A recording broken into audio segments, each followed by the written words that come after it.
I came here to campus to interview, and it was actually very relaxed. Like I walked into the room and it was the 3 professors for the scenic props and lighting, and we just sat around not even behind a desk or anything and talked about the program. It was really good.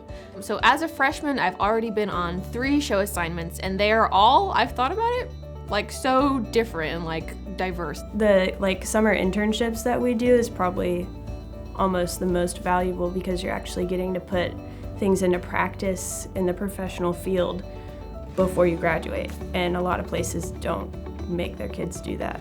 So I have 5 classes, 3 of them are theater related. Last semester it was the very same.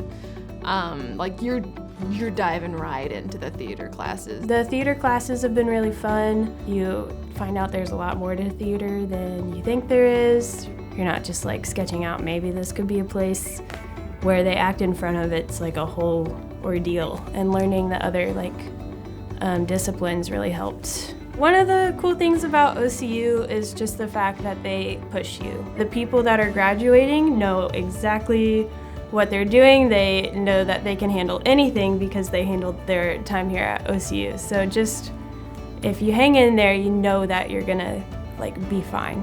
So that's kind of one of the things that I like the best about OCU, is knowing that we did it, we're done. We designed shows that we didn't know that we could. We did summer work we didn't know that we could, and it worked out fine. So now I feel like I'm ready to tackle anything.